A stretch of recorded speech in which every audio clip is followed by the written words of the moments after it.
Hello, good morning all dear students. Shri બેબી NPB Hirpara Kanya Vidyalaya કાલાવડમાં આપનું હાર્દિક સ્વાગત છે. તો આજનો લેક્ચર છે આપણો ગણિતમાં આપણું પ્રકરણ 7 ત્રિકોણના આપણે 3 લેક્ચર જોઈ ગયા છીએ. એની જનરલ સમજૂતી, એના ઉદાહરણના દાખલા અને સ્વાધ્યાયના દાખલા આપણે 3 લેક્ચરમાં કમ્પ્લીટ કરી લીધા છે. તો આજે આપણે ચોથા લેક્ચરમાં એના વિશે વધારે સમજૂતી મેળવવાની છે અને આપણે પ્રમેય આગળ આવેલો છે. કયો પ્રમેય આવ્યો તો જેની આપણે સાબિતી પ્રૂફ કઈ રીતે સાબિતી મેળવી હતી અને ઇમ્પોર્ટન્ટ ક્વેશ્ચન હતો. કયો પ્રમેય હતો? પ્રમેય 7.1 ખૂબાખૂની એકરૂપતાની શરતવાળો હતો ને, એની સાબિતી આપણે જોઈ હતી. એકદમ ઇમ્પોર્ટન્ટ ક્વેશ્ચન છે, તો આજે પાછો આપણે રિવાઇઝ કરી લેશું અને પ્રમેય 7.2 એ પણ આપણે આ લેક્ચરમાં સાબિત કરીશું. ઓકે, તો આ છે પ્રમેય 7.1. 7.1 પ્રમેય શું છે? ખૂબાખૂની એકરૂપતાની શરત છે. તો આપણે એનું વિધાન વાંચીએ. જો એક ત્રિકોણના બે ખૂણા અને અંતર્ગત બાજુ, આ ત્રિકોણ છે એના આ બે ખૂણા અને અંતર્ગત એટલે કે વચ્ચે આવેલી બાજુ, તો અંતર્ગત એટલે વચ્ચે છે, તો આ અંતર્ગત બાજુ અનુક્રમે બીજા ત્રિકોણના અનુરૂપ ખૂણા અને અંતર્ગત બાજુને સમાન હોય. આ બીજો ત્રિકોણ છે એને અનુરૂપ ખૂણા અને અંતર્ગત બાજુને સમાન હોય. તો સમાન છે બંને ત્રિકોણમાં, તો આ બે ત્રિકોણ એકરૂપ છે. તો આ બંને ત્રિકોણ એકરૂપ થાય એટલે કઈ શરત થાય? ખૂણો બાજુ ખૂણો, ખૂબાખૂ શરત થાય. તો આપણે એની સાબિતી જોઈએ. આ ઇમ્પોર્ટન્ટ ક્વેશ્ચન છે, એક્ઝામમાં પૂછાય છે, એટલે ખાસ યાદ રાખીને લેવાનો અને 2-3 વાર લખી નાખવાનો પ્રેક્ટિસ માટે, એટલે યાદ રહી જાય. તો સાબિતી શું છે? આપણને બે ત્રિકોણ એબીસી અને ડીઈએફ આપેલ છે. આ એબીસી અને ડીઈએફ છે, તેમના માટે ખૂણો બી અને ઈ સમાન છે. આ ખૂણો બી અને ઈ સમાન છે. એવી જ રીતે ખૂણો સી અને ખૂણો એફ સમાન છે અને બીસી અને ઈએફ બાજુ સમાન છે. તો એક બાજુ અને બે ખૂણા સમાન છે. તો આપણે ત્રિકોણ એબીસી એકરૂપ ત્રિકોણ ડીઈએફ સાબિત કરવાનું છે. તો કેવી રીતે કરશું એ સાબિત કરવા માટે આપણી પાસે 3 વિકલ્પ છે. ત્રણેય વિકલ્પ આપણે યાદ રાખવાના છે અને સાબિતીમાં બતાવવાના છે. તો પહેલો વિકલ્પ છે એબી બરાબર ડીઈ. આ એ બી છે બરાબર ડીઈ આપણે ધારી લેવાની પહેલા વિકલ્પમાં. તો એ બી બરાબર ડીઈ કૌંસમાં લખવાનું, ધારણા કરેલ છે. અને ખૂણો બી અને ખૂણો ઈ તો આપણને આપેલું જ છે અગાઉ કે સરખા છે, એટલે પક્ષ એટલે કે આપણને અગાઉ આપેલું છે, એના પરથી ખૂણો બી બરાબર ખૂણો ઈ છે. એવી જ રીતે આ બીસી બરાબર ઈએફ બાજુ પણ સમાન આપેલી છે, માટે બીસી બરાબર ઈએફ પક્ષ પરથી. તો હવે શું થયું? આ બે બાજુ આ અને આ બે બાજુ ને અંતર્ગત ખૂણો સમાન થાય છે. તો કઈ શરત આવશે? બાખુબા પૂર્વ ધારણા આવે. તો બા ખૂબા બાજુ ખૂણો બાજુ પરથી ત્રિકોણ એબીસી એકરૂપ ત્રિકોણ ડીઈએફ સાબિત કરી શકીએ. તો આ પહેલો વિકલ્પ છે. એવી જ રીતે બીજો વિકલ્પ, આ પહેલો વિકલ્પ સાબિત થઈ ગયો, બંને ત્રિકોણને આપણે એકરૂપ સાબિત કરી દીધા છે. પહેલો વિકલ્પ કમ્પ્લીટ. હવે બીજો વિકલ્પ, એનામાં શું છે? એબી એ ડીઈ કરતા વધારે છે. એબી ઇઝ ગ્રેટર ધેન ડીઈ, આપણે એવી ધારણા કરવાની છે. તો એબી બાજુ છે એ ડીઈ કરતા મોટી છે. એબી બાજુ મોટી છે ડીઈ કરતા. હા, આથી આપણે એબી પર પી બિંદુ એવું લઈએ, કારણ કે એબી આપણે મોટી ધારેલી છે. તો પી બિંદુ અહીંયા એવું લેવાનું કે પીબી બરાબર ડીઈ થાય, જેથી પીઈ બરાબર ડીઈ થાય. આથી ત્રિકોણ પીબીસી. હવે આ ત્રિકોણ પીબીસી અને ડીઈએફ નો વિચાર કરી તો બંને ત્રિકોણ માટે આપણને પીબી બરાબર ડીઈ મળે છે. અગાઉ જ આપણે ધારી લીધું છે, આપણે મેળવેલ છે. એવી જ રીતે ખૂણો બી અને ઈ તો આપણને બરાબર આપેલો જ છે અગાઉ પક્ષ પરથી, અને બીસી બરાબર ઈએફ પક્ષ પરથી છે. આથી કઈ શરત થશે? બાજુ ખૂણો બાજુ. બાખુબા પરથી કયા બે ત્રિકોણ? પીબીસી એકરૂપ ત્રિકોણ ડીઈએફ થાય. આથી બાખુબા પૂર્વ ધારણા બાજુ ખૂણો અને બાજુ, બાખુબા પૂર્વ ધારણા પરથી આપણે કહી શકીએ ત્રિકોણ પીબીસી એકરૂપ ત્રિકોણ ડીઈએફ છે. ત્રિકોણ એકરૂપ હોવાથી તેના અનુરૂપ અંગો પણ સમાન થાય. તો અનુરૂપ અંગોમાં ખૂણો પીસીબી બરાબર ખૂણો ડીઈએફ. આ પીસીબી બરાબર ડીઈએફ, આ ડીએફઈ, આ બંને ખૂણા પણ સમાન થાય. પરંતુ આપેલ છે કે ખૂણો એસીબી બરાબર ડીઈએફ છે. તો અહીંયા એસીબી અને ડીઈએફ આગળ જ આપણને આપેલું છે, બંને સમાન છે. તો એ ક્યારે પોસિબલ બને? શક્ય ક્યારે બનશે? આ શક્ય નથી, આ આપણને આપેલું છે અગાઉ પણ આમાં શક્ય નથી બેસતું. પણ શક્ય ક્યારે બેસે? જ્યારે પી બિંદુ છે ને એ ઉપર જ આવેલું હોય. આકૃતિ છે એમાં અહીંયા આપણે પી બિંદુ લીધું છે, પણ અહીંયા આપણે જે ACB બરાબર DFE છે એ અગાઉ આપણને આપેલું છે ને આપણને શું મળે છે? PCB બરાબર DFE. તો હવે આપણે ACB બરાબર DFE એવું લઈ આવવું હોય તો ક્યારે શક્ય બને? આ પી બિંદુ છે એ બિંદુ ઉપર આવેલું હોય તો શક્ય બને. તો આપણે આ ધારેલું છે અહીંયા છે એ અહીંયા એ બિંદુ ઉપર છે, તો હવે આપણે પી બિંદુ છે એ બિંદુ ઉપર આવેલું છે ત્યારે આપણને શક્ય બનશે. આથી આપણે BA બરાબર ED કહી શકીએ અને આથી ત્રિકોણ ABC એકરૂપ DEF સાબિત થઈ જાય. આ BA બરાબર ED મળે આપણને, BA બરાબર ED, કારણ કે આ બંને આપણને અગાઉ જ આપેલા છે, સરખા છે, એટલે આ બંને ખૂણા સરખા, આ બંને બાજુ સરખી. આથી ત્રિકોણ ABC એકરૂપ ત્રિકોણ DEF બાખુબા પૂર્વધારણા પરથી બાજુ ખૂણો બાજુ એના પરથી આપણને બંને ત્રિકોણ એકરૂપ મળી જાય છે. હવે વિકલ્પ ત્રીજો એમાં પણ એમ જ છે. એમાં અહીંયા આપણે છે ને પી બિંદુ લીધું છે ને એવી રીતે આ બાજુ ઉપર છે ને અહીંયા એમ બિંદુ લેવાનું અને આમાં જે કર્યા છે ને સ્ટેપ એ જ સ્ટેપ ફોલો કરવાના. એમાં અહીંયા પી છે ને એની જગ્યાએ એમ આવશે અને એવી જ રીતે આપણે સાબિત કરવાનું છે. તો એ આખું તમારે આકૃતિ દોરીને લખવાનું. એમાં AB is less than DE આવશે અને DE પર એમ બિંદુ આવેલું છે કે જેથી ME બરાબર AB.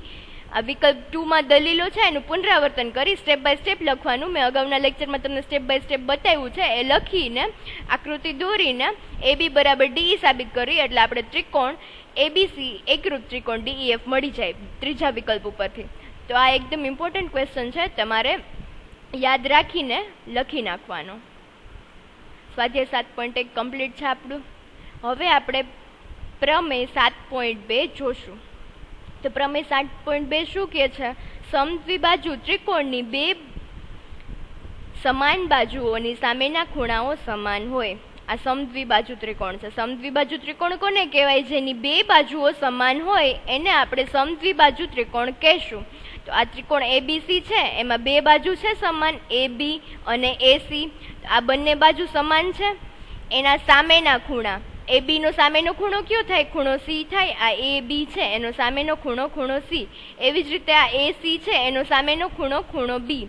તો આ બંને સમદ્વિબાજુ ત્રિકોણની સમાન બાજુના સામેના ખૂણા સમાન હોય તો આપણે સાબિત કરવાનું આ B અને C સમાન છે. તો એ સાબિતી માટે આપણે શું કરશું? અગાઉ આપણે દાખલા કરેલા છે સ્વાધ્યાયમાં અને ઉદાહરણના, એવી જ રીતે કરવાનું છે. તો સાબિતી જોઈએ આપણે. આ પણ તમારે પાકી બુકમાં લખી નાખવાની છે સમજીને. સાબિતી: આપેલ સમદ્વિબાજુ ત્રિકોણ, આપેલ સમદ્વિબાજુ બે બાજુ સમાન છે એટલે સમદ્વિબાજુ થાય. સમદ્વિબાજુ ત્રિકોણ ABC છે એમાં AB બરાબર AC છે. આ AB અને AC બાજુ સમાન છે અને આપણે ખૂણો B બરાબર ખૂણો C સાબિત કરવાનું છે. આ B છે બરાબર C સાબિત કરવાનું છે. તો આપણે પહેલા શું કરીશું? એનો છે ને દ્વિભાજક, દ્વિભાજક એટલે બે સરખા ભાગમાં વિભાજન કરે ખૂણાનું. તો ખૂણા A નું આપણે છે ને દ્વિભાજક દોરવાનું છે. એ BC ને D બિંદુમાં છેદે છે. તો અહીંયા દ્વિભાજક દોરેલો છે. તો આ BAD અને CAD ખૂણા આપણને બંને સમાન મળે, કારણ કે દ્વિભાજક છે એટલે એ ખૂણાને બે સરખા ભાગમાં વિભાજન કરે. આથી ત્રિકોણ BAD અને CAD માં, આ BAD અને CAD માં જોઈએ આપણને ક્યાં અનુરૂપ અંગો સમાન મળે છે. AB બરાબર AC આપણને અગાઉ જ અહીંયા આપેલું છે, સમાન છે. આ AB અને AC કારણ કે સમદ્વિબાજુ ત્રિકોણ છે એટલે બંને બાજુ સમાન છે એની, એટલે AB બરાબર AC પક્ષ પરથી. ખૂણો BAD, આ BAD અને CAD બંને સમાન છે. આપણે દ્વિભાજક દોર્યો છે એટલે બંને ખૂણા સમાન થાય. ખૂણા એના રચના દ્વારા, અહીંયા અગાઉ એવી રીતે લખવાનું કૌંસમાં રચના દ્વારા. પછી AD બરાબર AD, આ AD છે એ સમાન બાજુ છે બંને ત્રિકોણમાં, સામાન્ય બાજુ છે, સોરી સમાન નહીં સામાન્ય, સામાન્ય બાજુ છે એટલે AD બરાબર DA પણ લખી શકીએ. કૌંસમાં લખવાનું સામાન્ય બાજુ પરથી. તો આપણને આ બાજુ, આ ખૂણો અને આ બાજુ સમાન મળેલી છે. તો બાખુબા પૂર્વધારણાની શરત, બાખુબા એકરૂપતાની શરત બે માંથી કાંઈ પણ લખી શકો. તો આપણે લખી શકીએ ને કે એકરૂપ છે બંને ત્રિકોણ માટે, અથવા આથી ત્રિકોણ BAD એકરૂપ ત્રિકોણ CAD બાખુબા શરત પ્રમાણે. આથી ત્રિકોણના અનુરૂપ ખૂણાઓ ખૂણો ABD આ બંને એકરૂપ સાબિત થઈ ગયા. તો હવે સીપીસીટી મુજબ એકરૂપ ત્રિકોણના અનુરૂપ અંગો સમાન હોય તો આપણે અહીંયા અનુરૂપ ખૂણા સમાન કરવાના છે. આ બંને ખૂણા તો થઈ જાય કારણ કે બંને ત્રિકોણ એકરૂપ છે, એટલે આપણે લખી શકીએ કૌંસમાં એકરૂપ ત્રિકોણના અનુરૂપ ખૂણા સમાન હોય. આથી એકરૂપ ત્રિકોણના અનુરૂપ ખૂણા હોવાથી ખૂણો ABD બરાબર ખૂણો ACD થાય. આપણે એવી રીતે પણ લખી શકીએ, માટે ખૂણો B બરાબર ખૂણો D. તો આપણે સાબિત કરી દીધું આ બંને ખૂણા પણ સમાન થાય. તો આ સાબિતી છે કે સમદ્વિબાજુ ત્રિકોણ હોય એમાં બે બાજુ સમાન હોય તો એના સામેના ખૂણા પણ સમાન થાય. સમજાઈ ગઈ સાબિતી આખી? હવે આપણે પ્રમેય 7.3 જોઈએ. પ્રમેય 7.3 માં શું કહે છે? ત્રિકોણના સમાન ખૂણાની સામેની બાજુઓ સમાન હોય છે. તો આપણે પ્રમેય 7.3 જોયો, એમાં શું હતું? ત્રિકોણને બે બાજુ સમાન હોય તો સામેના ખૂણા સમાન હોય. તો આમાં એમ કે છે ત્રિકોણના સમાન ખૂણાની સામેની બાજુ સમાન હોય. આમાં એનું પ્રતિપ એટલે વિરુદ્ધ કે છે ને, ઓમાં બાજુ સમાન હોય તો ખૂણા સમાન કહેતા હતા. આમાં એમ કે છે કે ખૂણા સમાન આપેલા છે તો બાજુ સમાન થશે. તો શું થાય? આ પ્રમેય 7.3 છે એ પ્રમેય 7.2 નો પ્રતિપ છે. અહીંયા આપણે પાછું આકૃતિની મદદથી જોઈએ. ત્રિકોણના સમાન ખૂણા આપણે જોઈએ કે આ બંને ખૂણા છે ત્રિકોણના એ સમાન હોય તો એની સામેની બાજુ, આ સામેની બાજુ કઈ થાય? AB થાય. એવી જ રીતે B ની સામેની બાજુ AC થાય. તો સામેની બાજુઓ પણ સમાન હોય છે. તો આ સામેની બાજુ પણ સમાન હોય છે. તો એ આપણે ઉદાહરણ દ્વારા છે ને એનો ઉપયોગ થશે એટલે વધારે એને પણ આપણે સાબિત કરી શકીએ. પણ આમાં આપણે પાઠ્યપુસ્તકમાં નથી આપેલું એટલે આપણે એક જ સાબિતી 7.2 ની જોઈએ છીએ અને એનો ઉપયોગ આપણે ઉદાહરણમાં જોઈને વધારે સમજીએ. તો ઉદાહરણ 4, ત્રિકોણ ABC માં ખૂણા A નો દ્વિભાજક. આ ત્રિકોણ ABC છે એમાં ખૂણા A નો દ્વિભાજક છે AD. આ AD છે દ્વિભાજક, એ BC ને લંબ છે. આ BC બાજુ છે અને લંબ એટલે 90 અંશના ખૂણો બનાવતો હોય એટલે 90 અંશના ખૂણા બનાવે છે બંને. સાબિત કરો કે AB બરાબર AC. આ AB અને AC ને બંને બાજુને બરાબર સાબિત કરવાની છે અને બંને બાજુ બરાબર હોય તો ત્રિકોણ ABC સમદ્વિબાજુ ત્રિકોણ થાય. કારણ કે સમદ્વિબાજુ ત્રિકોણમાં બે બાજુ સમાન હોય તો આ બંને બાજુ સમાન થઈ જાય તો સમદ્વિબાજુ ત્રિકોણ સાબિત થઈ જાય. તો કેવી રીતે કરશું? ત્રિકોણ ABD અહીંયા આ લંબ દ્વિભાજક છે એટલે બંને ત્રિકોણ થઈ જાય છે. તો આ ABD અને ત્રિકોણ ACD માં ખૂણો BAD બરાબર CAD. આ BAD બરાબર CAD કારણ કે A નો દ્વિભાજક છે એટલે આ ખૂણાને બે સરખા ભાગમાં વિભાજન કરે તો બંને ખૂણા સમાન હોય એટલે પક્ષ પરથી ખૂણો BAD બરાબર ખૂણો CAD. એવી જ રીતે આ સામાન્ય બાજુ છે AD. તો આપણે લખી શકીએ AD બરાબર DA. કૌંસમાં લખવાનું સામાન્ય બાજુ. એવી જ રીતે આ લંબ દ્વિભાજક છે. લંબ દ્વિભાજક છે એટલે આ બંને ખૂણા 90 અંશના બને તો બંને સમાન છે. તો આપણે લખી શકીએ ખૂણો ADB. આ ADB બરાબર ખૂણો ADC બરાબર 90 અંશ. પક્ષમાં જ આપેલું છે. લંબ દ્વિભાજક છે, લંબ છે એટલે આપણે 90 અંશ મળે એટલે લખવાનું પક્ષ પરથી. તો હવે શું થયું? આ ખૂણો, આ બાજુ અને આ ખૂણો. તો કઈ એકરૂપતાની શરત થાય? ખૂબાખૂ. ખૂણો બાજુ ખૂણો. તો ખૂબાખૂ એકરૂપતાની શરત પરથી ત્રિકોણ ABD એકરૂપ ત્રિકોણ ACD થાય છે. હવે બંને ત્રિકોણ એકરૂપ સાબિત થઈ ગયા તો એકરૂપ ત્રિકોણના અનુરૂપ અંગો સમાન હોય તો આપણે અનુરૂપ બાજુઓ સમાન કરવાની છે. અહીંયા સાબિત શું કરવાનું છે? AB બરાબર AC. તો અનુરૂપ બાજુ સમાન કરવાની છે. તો સીપીસીટી પરથી આપણે AB બરાબર AC લખી શકીએ કારણ કે બંને ત્રિકોણ એકરૂપ છે અને કૌંસમાં શું લખશું? એકરૂપ ત્રિકોણની અનુરૂપ બાજુઓ પરથી. તો ત્રિકોણ ABC એ સમદ્વિબાજુ ત્રિકોણ છે કારણ કે આ બંને બાજુ સમાન છે એટલે હવે સમદ્વિબાજુ ત્રિકોણ થાય. તો છે ને એકદમ ઇઝી. એવી જ રીતે ઉદાહરણ 5. ઉદાહરણ 5 માં ત્રિકોણ ABC ની સમાન બાજુઓ AB અને AC ના મધ્ય બિંદુઓ. આ ત્રિકોણ ABC છે એની સમાન બાજુ એટલે આ AB અને AC આપણને સમાન આપેલી છે. સમાન બાજુના મધ્ય બિંદુઓ E અને F છે. AB નું મધ્ય બિંદુ E છે અને AC નું મધ્ય બિંદુ F છે. મધ્ય બિંદુ હોય એટલે આ બંને પણ સમાન થાય. તો આપણે શું સાબિત કરવાનું છે? BF બરાબર CF. તો આ બી બિંદુથી એફ બિંદુ, આ બી એફ અને આ સી એફ આપણે સાબિત કરવાનું છે, સમાન સાબિત કરવાનું છે. તો હવે જોઈએ એની સાબિતી. ત્રિકોણ એ બી એફ, આ ત્રિકોણ લીધો છે, એ બી અને એફ, આ ત્રિકોણ દેખાય છે આકૃતિમાંથી, આ હું બતાવું છું. એ બી એફ અને ત્રિકોણ એસીઈ, આ એસીઈ, આ એસીઈ ત્રિકોણ, એનામાં આપણને એ બી બરાબર એસી તો પક્ષમાં જ આપેલું છે, તો એ બી બરાબર એસી કૌંસમાં પક્ષ પરથી, અને ખૂણો, બંનેમાં ખૂણો કોમન કયો છે, ઓમાં કેમ આપણે સામાન્ય બાજુ હોય છે એવી જ રીતે આમાં સામાન્ય ખૂણો એ મળે છે, તો એનું માપ તો સમાન જ રહેવાનું છે. તો ખૂણો એ બરાબર ખૂણો એ, સામાન્ય ખૂણો કૌંસમાં લખવાનું. પછી એ એફ બરાબર એ ઈ, આ એ એફ બરાબર એ ઈ, કારણ કે આ ઈ અને એફ છે ને મધ્ય બિંદુ છે એ બી અને એ સી ના, તો આ બંને સમાન ભાગમાં વિભાજન થાય, તો આપણે લખી શકીએ ને એ ઈ બરાબર એ એફ થાય.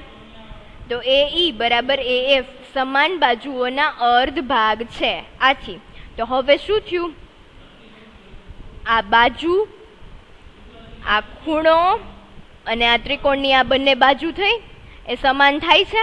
તો કઈ શરત આવશે, બાખુબા એકરૂપતાની શરત.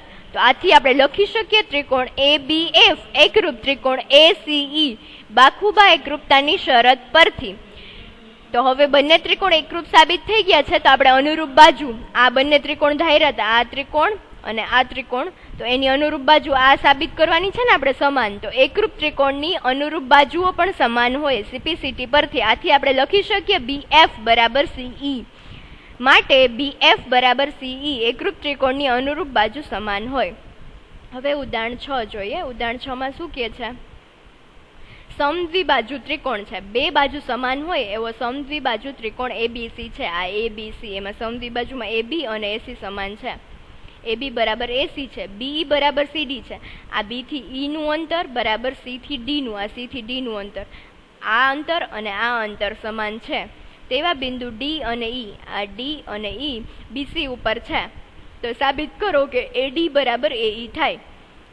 એડી બરાબર એઈ એ સાબિત કરવાનું છે આપણે. તો આપણે પહેલા ત્રિકોણ એ બી ડી લઈ, એ બી ડી અને એસીઈ, એસીઈ આ બંને ત્રિકોણ લીધા છે આપણે.